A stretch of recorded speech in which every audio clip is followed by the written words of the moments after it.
नमस्कार, मैं हूं संजय शर्मा। आप देख रहे हैं 4 PM न्यूज नेटवर्क। बिहार में क्या हालात इतने खराब हो गए कि अमित शाह को जिस होटल में रुके हैं उसमें कैमरे ढकने पड़ गए। यह आरोप है तेजस्वी यादव का। उनका कहना है कि डर के मारे अमित शाह अधिकारियों को निर्देश दे रहे हैं कि किसी भी तरह चुनाव जीतना है। जमीन पर हालात खराब से खराब होते जा रहे हैं। नीतीश ने चुनाव से ठीक पहले मोदी का फोटो हटा दिया। पोस्टर लग गए 25 से 30, फिर से नीतीश। यानी नीतीश कुमार चुनाव के नतीजों के बाद 14 नवंबर के बाद एक बार फिर बड़ा गेम कर सकते हैं। सूत्रों का कहना है कि नीतीश की टीम के लोग समझ गए अगर बीजेपी की सीटें ज्यादा आ गई तो नीतीश का मुख्यमंत्री बनना मुश्किल है। इसलिए नीतीश की टीम अब बीजेपी को ही हराने में जुट गई है। ऐसी बहुत चर्चाएं आम हैं। बिहार की राजनीति का भूचाल दिल्ली तक आएगा और क्या फिर संजय जोशी का नाम आगे बढ़ाया जाएगा? इन तमाम मुद्दों पर मैंने अभय दुबे जी से बातचीत की है। बहुत शानदार बातचीत है। चैनल को सब्सक्राइब करिए, ज्वाइन करिए। चलते हैं अभय Dubey ji. 4 PM news network में स्वागत है अभय दुबे जी आपका। तेजस्वी यादव ने एक एक करके चुनाव आयोग की महिमा जो गिनाई है उसने पूरे देश के लोगों को हैरान कर दिया। तो राहुल गांधी ने जिस तरह बताया कि हरियाणा और बाकी जगह पे चुनाव आयोग ने किस तरह बेईमानी करी, किस तरह भ्रष्टाचार किया वोट चोरी में, पूरा देश अचंभित है। किसी को उम्मीद नहीं थी कि दुनिया के सबसे बड़े लोकतंत्र में ऐसे वोट चोरी होती भी है। अब तेजस्वी यादव ने और गंभीर सवाल उठाए हैं। मुझे लगता है कि भारतीय जनता पार्टी बजाय मतदाताओं को अपनी बात समझाने में, अपना घोषणा पत्र समझाने में, अपनी नीतियां समझाने में, इसके मुकाबले में इस बात पे ज्यादा जोर लगाती है कि किस तरह बेईमानी से चुनाव जीता जाए, चुनाव आयोग कैसे मैनेज किया जाए, लोगों को धमकाया कैसे जाए, केंद्रीय एजेंसियों का कैसे उपयोग किया जाए। आप मुझे बताइए भाई जी, आपने देश के बहुत सारे चुनाव देखे, आप इमरजेंसी में जेल भी रहे हैं। अगर बेईमानी हटा दी जाए, भारतीय जनता पार्टी से कहा जाए और कि ना चुनाव आयोग, ना सीबीआई, ना ईडी, ना इनकम टैक्स हमारी मदद करेगा और चुनाव वाकई में ईमानदारी से हो जाए, तो क्या स्थिति रहेगी भारतीय जनता पार्टी की? हार जाएगी चुनाव। भारतीय जनता पार्टी को चुनाव हारने के लिए कोई विशेष प्रयास नहीं करना है। केवल चुनाव लड़ने के जो हथकंडे हैं उसमें बेईमानी का पहलू निकाल के बाहर रख दीजिए। उसके बाद भाजपा के लिए कहीं भी चुनाव जीतना बहुत मुश्किल हो जाएगा। और ये बात मैं ये नहीं कह रहा हूं 2014 में भी यही बात थी, ऐसी बात नहीं है। 2014 में जब भारतीय जनता पार्टी नरेंद्र मोदी के नेतृत्व में कांग्रेस सरकार को चुनौती दे रही थी तो उस वक्त उसके पक्ष में जनता में एक बड़ा रुझान देखा जा सकता था। मैं समझता हूं वो रुझान 2019 में भी पूरी तरह समाप्त नहीं हुआ था, पूरी तरह मरा रुझान नहीं था। 19 में भी था। 19 में भी मैं मानता हूं कि वो अगर वो नहीं होता, क्या कहते हैं उसको, अगर बालाकोट स्ट्राइक वाला मामला नहीं होता, घुस के मारा वाली बात नहीं होती, तब भी भाजपा को गठजोड़ सरकार बनाने लायक सीटें मिल सकती थी। लेकिन 2024 तक आते आते स्थिति इतनी खराब हो चुकी थी कि भारतीय जनता पार्टी किसी भी कीमत पर 160 से 180 सीटों के ऊपर की पार्टी नहीं थी। ये 240 सीटें भी बेईमानी से मिली हैं। देखिए, हम लोग तो कहते हैं भाजपा ने बहुमत खो दिया, 240 मिली, 240 मिली, 400 पार नहीं जा पाए, 400 पार नहीं जा पाए। हम लोग इस तरह की बातें कहते हैं और इसमें हम खुश हो जाते हैं। कहते असलियत कुछ और है। और ये सब दस्तावेज बंद बातें बोल रहा हूँ, रिकॉर्ड पे बातें हैं। ये बताऊंगा मैं आपको इस बारे में। भाजपा ने कम से कम 76 सीटें ऐसी हैं जो कि बेईमानी से जीती हैं। वो सीटें अगर भाजपा नहीं जीती तो आप 240 में से 76 और घटा दीजिए, 264 सीटें बची, तो भाजपा 264 सीटों पर आ जाती। ये कौन सी बता रहे हैं? 164 सीटों पर आ जाती। देखिए, कौन? नागरिक समाज के मशहूर संगठनों, कार्यकर्ताओं, बहुत से आंकड़ा विज्ञानियों ने, देखिए 5 जून को 2024 में लोकसभा चुनाव आया। उसके बाद में इन सब लोगों ने जुलाई के महीने में, केवल 1 महीने बाद, चुनाव आयोग को एक 36 पेज का एक ज्ञापन दिया, 36 पेज का ज्ञापन दिया, जो बिल्कुल कानूनी भाषा में लिखा गया था और जिसके अंदर बाकायदा विश्लेषण करके ये साबित किया गया था कि किस प्रदेश में कितने वोटों को फर्जी इंजेक्ट किया गया और जिन जिन प्रदेशों में वोटों को फर्जी इंजेक्ट किया गया उन प्रदेशों में भाजपा के उम्मीदवारों की जीत का जो मार्जिन था वो इंजेक्ट किए हुए वोटों से कम था। अच्छा, इसमें उड़ीसा में 18 सीटें जो भाजपा ने जीती वो बहुत महत्वपूर्ण है। आंध्र प्रदेश में 7 सीटें भाजपा ने जीती, बहुत महत्वपूर्ण है। उस दस्तावेज के अनुसार अगर ये सब गड़बड़ियां नहीं की होती, राजस्थान में भाजपा शायद एक भी सीट नहीं जीत पाती। छत्तीसगढ़ में भी जितना हारी उससे भी ज्यादा हारती। बिहार में ही कम से कम 3 सीटें और हारती भाजपा, जितनी हारी है उसमें से। अब बिहार में उसने क्या किया, बिहार में करीब 12 लाख वोट इंजेक्ट किए गए 40 कॉन्स्टिट्यूएंसीज में। इससे क्या होता है कि एक कॉन्स्टिट्यूएंसी में 29,000 वोट इंजेक्ट किए गए।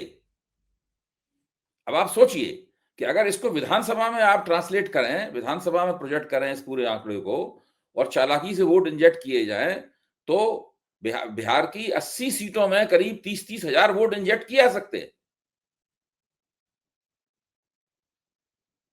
तो ये पूरा फर्जीवाड़ा करके लोकसभा चुनाव में कम से कम मोदी जी बुरी तरह हारने से बच गए और इस वक्त प्रधानमंत्री बने हुए। ये एक बहुत बड़ा मसला है ना। इस मसले पे भी राहुल गांधी ने इसकी कई परतें खोली हैं, अभी कुछ और भी इसमें सामने आना बाकी है। अब इसके बाद आप आइए एसआईआर के ऊपर। अच्छा, अभी तक एसआईआर के चलते कितने वोट कटे हैं, कितने वोट जुड़े हैं और उनकी राजनीति क्या है, उनसे किसको फायदा नुकसान होता है, ये किसी को नहीं पता। इसको बड़े बड़े विशेषज्ञों के लिए भी मुश्किल हो रहा है कैसे इसको डिकोड करें। धीरे धीरे समय लगेगा, लेकिन ये भी डिकोड हो जाएगा। मोटे तौर पे जो अभी सहमति बन रही है मेरे मित्रों के बीच में, और जो लोग समझदार हैं, इन आंकड़ों के साथ लगातार जूझ रहे हैं, मैं कई लोगों के नाम भी बता सकता हूं आपको, जो दिन रात इस काम में लगे हुए हैं, कि उनका काम ही है लोकतंत्र की रक्षा के लिए जुड़े रहना। उन लोगों का मानना यह है कि बिहार के हर विधानसभा निर्वाचन क्षेत्र में 5 से 7 हजार वोट काट दिए गए हैं, और वो वोट महागठबंधन को मिलने वाले हैं। वोट कैसे कटे? वहां पे जो अमित शाह के पन्ना प्रमुख हैं, उन पन्ना प्रमुखों ने बूथ लेवल ऑफिसर्स बीएलओस के साथ में मिलकर इन वोटों को काटने का प्रपंच रचा है। ये वोट बीएलओ जानता है कि भाई कौन सा वोट ऐसा है जो कि हमें नहीं मिलेगा, अंदाजा है उसका। वो वोट गैर पासवान दलित हो सकता है, वो वोट कुछ अति पिछड़ा समाज के उन, मतलब मुकेश सैनी विकासशील इंसान पार्टी से संबंधित हो सकता है, वो वोट यादव हो सकता है, वो वोट मुसलमान हो सकता है? तो ऐसे लोगों के बारे में चूंकि बीएलओ भाजपा का पन्ना प्रमुख जानता है, तो उसने वोट कटवा दिए। हो सकता है कहीं बीएलओ ने उसकी बात ना मानी हो, लेकिन चूंकि बीएलओ सरकारी पार्टी का वो पन्ना प्रमुख सरकारी पार्टी का है, तो बीएलओ को आमतौर पर बीएलओ उसकी बात मान लेगा, वरना बीएलओ को तंग किया जाएगा। बीएलओ तो निचले स्तर का सरकारी कर्मचारी होता है ना, उसको तंग किया जाएगा।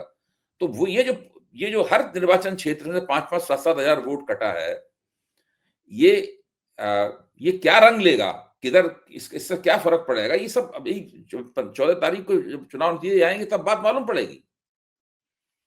ये बहुत महत्वपूर्ण मामला। इसके बाद लगातार प्रमाण आ रहे हैं कि कितने भाजपा के, उत्तर प्रदेश के, उत्तराखंड के, दिल्ली के निचले स्तर के कई कार्यकर्ता, मझोले स्तर के कई पदाधिकारी जाके बिहार में वोट कर रहे हैं। कपिल सिब्बल ने एक प्रेस कॉन्फ्रेंस की है, उस प्रेस कॉन्फ्रेंस को आप सुनिए। कपिल सिब्बल ने एक नहीं 4-4 गाड़ियों हरियाणा चली, 4 विशेष ट्रेनों का जिक्र किया है। एक करनाल से गई है, 2 करनाल से गई हैं, 2 गुरुग्राम के रेलवे स्टेशन से गई हैं। हर ट्रेन में 1500 लोग गए हैं वोट डालने के लिए बिहार। 6,000 वोटर हरियाणा से गैर कानूनी रूप से वहां भेजे गए हैं वोट डालने के लिए। अच्छा, इतनी ज्यादा बेईमानियां, बदमाशियां हो रही हैं। अब आप देखिए, उसके बाद अब ये पता लग रहा है कि जो दूसरे चरण से पहले ये निकल के आ रहा, पहला चरण तो हो गया, दूसरे चरण से पहले निकल के आ रहा है कि बहुत जगहों पर जहां पर स्ट्रांग रूम में ईवीएम रखी हुई थी, तो उनकी रखवाली करने के लिए जो वहां पर कैमरे लगे हुए थे, वो कैमरे बीच बीच में आधे घंटे के लिए ऑफ हो जाते। जो वहां के टीवी हैं वो स्लीपिंग मोड पे चले जाते हैं, स्लीप मोड पे चले जाते हैं। और विपक्ष के कार्यकर्ताओं ने ऐसी कारों की निशानदही की है जो कि अनजान कारें हैं, वो आती हैं परिसर में और निकलती हुई देखी जाती हैं। जितनी देर में परिसर में रहती हैं, कैमरे ऑफ हो जाते हैं। पता नहीं क्या क्या होता रहता है, हो रहा है ये। प्रशासन कह रहा है कि भाई बिजली चली गई, इसलिए बैटरी डाउन हो गई, इसलिए कैमरे ऑफ हो गए। वो प्रशासन इस प्रकार की बिल्कुल अविश्वसनीय किस्म की खोखले तर्क दे रहा है प्रशासन। अच्छा, अब समस्तीपुर में जब सड़क के ऊपर ढेर सारी वीवीपैट की पर्चियां पड़ी हुई मिली, इसका आज तक कोई जवाब नहीं दिया गया। तो आप सोचिए कितनी बेईमानियां हो रही हैं बिहार का चुनाव जीतने के लिए। अगर महागठबंधन बिहार का चुनाव जीता तो इतनी बेईमानियों को परास्त करके बिहार का चुनाव जीतेगा वो। इससे आप अंदाजा लगा लीजिए कि ये लक्ष्य कितना विकट है। अच्छा, ये तेजस्वी यादव ने आरोप लगाया कि अमित शाह ने तो परमानेंट एक होटल में डेरा डाल दिया है 5 स्टार में। वहां के कैमरे वैमरे बंद कर दिए गए हैं कि पता ना चले कौन मिल रहा है कौन। यानी इसका मतलब कि ये बिहार का चुनाव मोदी जी के लिए और शाह के लिए, दोनों के लिए बड़ा महत्वपूर्ण है। जरा इस चुनाव के नतीजे राष्ट्रीय राजनीति में क्या मायने रखेंगे, ये और विस्तार से समझाइए। देखिए, बिहार का चुनाव अगर एनडीए हार जाता है तो मैं पहले भी कह चुका हूं 4 पीएम के मंच पर, दोबारा उस बात को दोहराना मेरे लिए जरूरी है कि उसके लिए पहला संदेश जो जाएगा वो राष्ट्रीय स्वयंसेवक संघ के पास जाएगा। राष्ट्रीय स्वयंसेवक संघ को इस बात का बहुत अंदाज लगा लेगा राष्ट्रीय स्वयंसेवक संघ कि मोदी जी की दरअसल अब क्या हैसियत रह गई है मतदाताओं के सामने। संघ को भी पता है कि भाई कितने प्रपंच मोदी जी ने चुनाव जीतने के लिए रचे हैं। तो जब फिर भी आप चुनाव हार गए, यानी इतने सब आपने पहले लोकसभा चुनाव के अंदर ड्रामेबाजी की, वहां पे वोट आपने घुसवाए, फिर आपने एसआईआर में वोट कटवाए, फिर आपने जगह जगह से भाजपा के उम्मीदवारों को ले जाके वहां वोट पड़वाए, ये, और फिर आप ये सब कर रहे हैं आप। इसके बावजूद पता लगा चुनाव आप हार गए। इसका मतलब अगर आप ये सब नहीं करते तो क्या होता? झाड़ू हो जाती है, सुबह साफ हो जाता है। आप सोचिए ना, हरियाणा में राहुल गांधी ने अपनी तीसरी प्रेस कॉन्फ्रेंस में बताया कि उन्होंने 25 लाख वोटों को फर्जीवाड़ा किया। तब कितने वोटों से तब भाजपा और कांग्रेस के बीच में कितने वोटों का फर्क था? 1,18,000 वोटों का। 25 लाख वोटर, 25 लाख फर्जी वोट पड़े, तब भाजपा केवल 1,18,000 वोटों से आगे हो पाई। अब आप कल्पना कीजिए ये 25 लाख की गड़बड़ी ना हुई होती तो भाजपा कोई सीट जीत ही नहीं पाती वहां हरियाणा में। इतनी जबरदस्त एंटी इनकम्बेंसी थी। भाजपा को डबल जीरो मिलता। तो ये जो पूरा माहौल इस तरह का देश में बना हुआ है कि ये बेईमानी करके चुनाव जीत रहे हैं, सब साफ लग रहा है। विपक्ष लगातार इस बात का प्रचार कर रहा है। और अगर मीडिया कैप्चर नहीं किया होता नरेंद्र मोदी ने, दरअसल नरेंद्र मोदी ने मीडिया कैप्चर किया, उसका नरेंद्र मोदी को अब फायदा मिल रहा है। अगर मीडिया कैप्चर नहीं किया होता नरेंद्र मोदी ने, तो मैं आपको बता रहा हूं कि इस वक्त धज्जियां उड़ गई होती, धुर्रे उड़ गए होते इनके मीडिया के अंदर, सार्वजनिक जीवन में। इनको मुंह छिपाना मुश्किल हो रहा होता कहीं ना कहीं। लेकिन अभय जी, ये तो काम जो अब कर रहे हैं, ये क्यों छोड़ेंगे? ये बंगाल में भी करेंगे, ये उत्तर प्रदेश में भी करेंगे, ये तो करेंगे।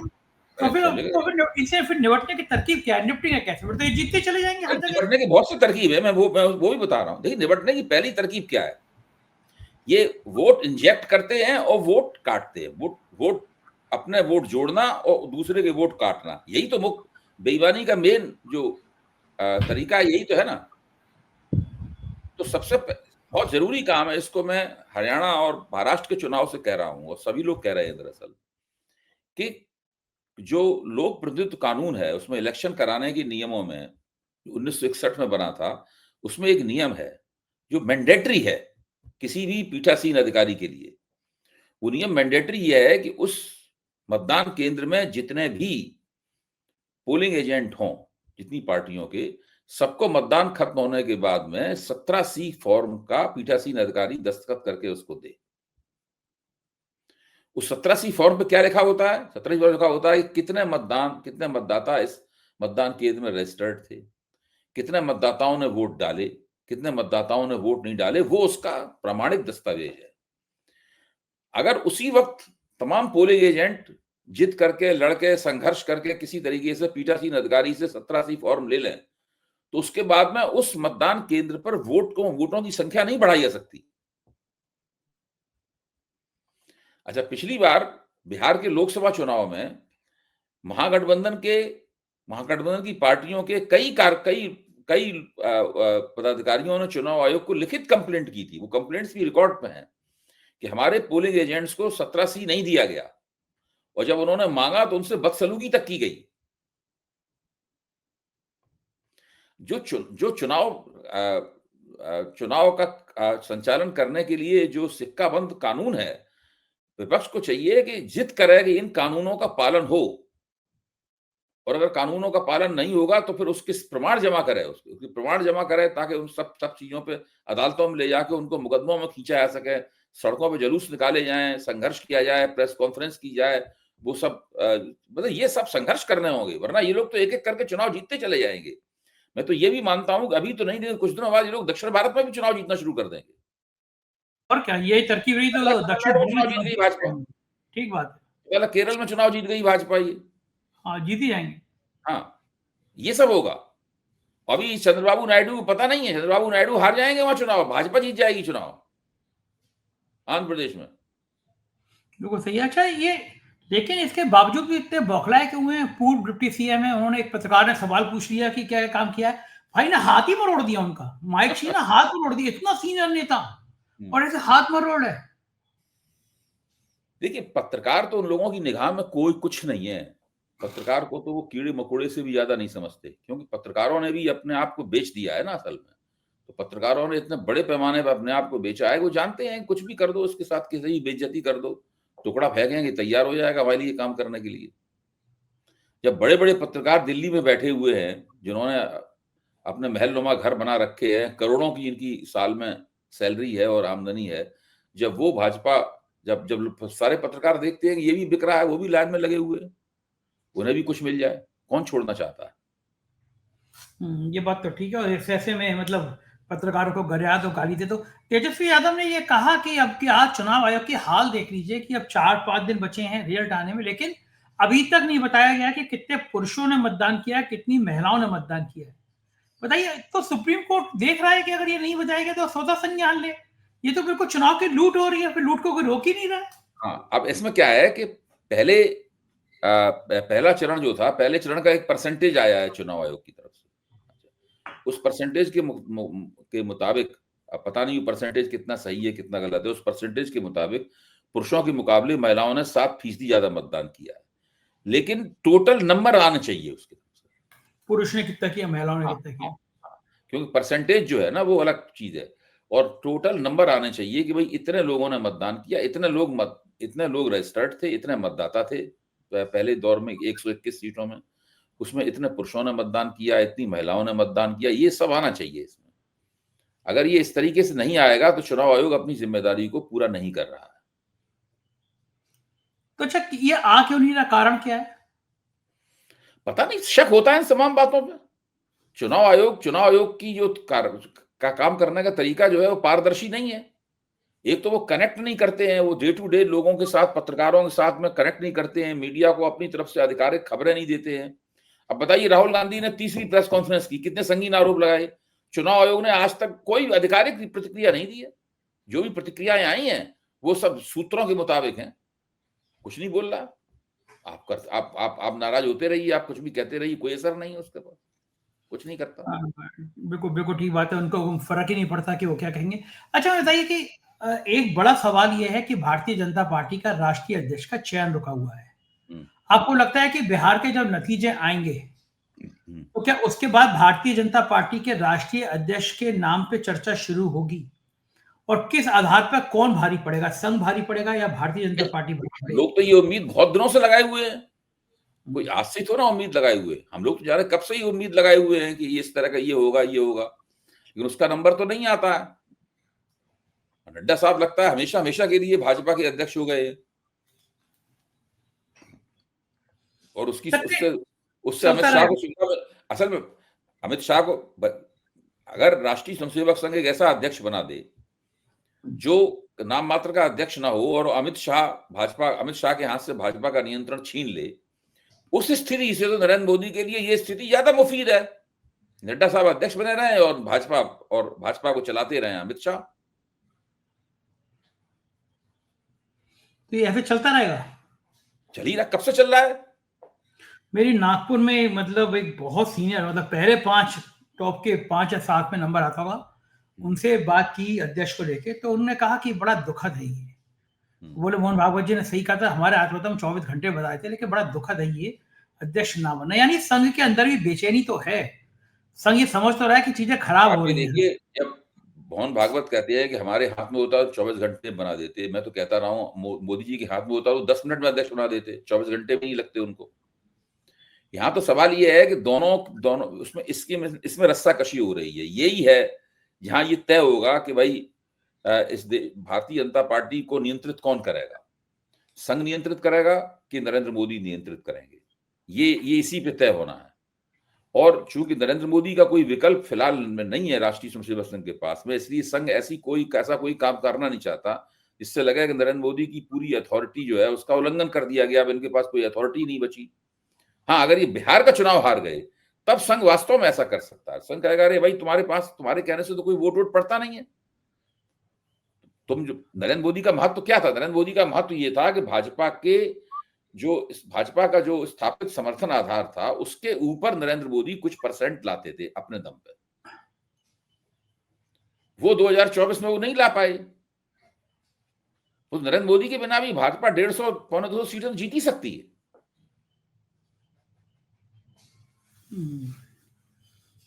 हाँ, ये तो प्रेशर रहेगा। और मोदी जी की भाषा भी देखिए, वहाँ कट्टे तमंचे, भास्कर ने एक स्टिंग ऑपरेशन कर दिया, उसमें कट्टे का रेट दिखा दिया कि बिहार में किस तरह कट्टे भी बन रहे हैं, तमंचे भी बन रहे हैं, पिस्टल भी बन रही हैं, और बिहार में शराब कितनी आराम से ब्लैक से बिक रही है सब जानते हैं।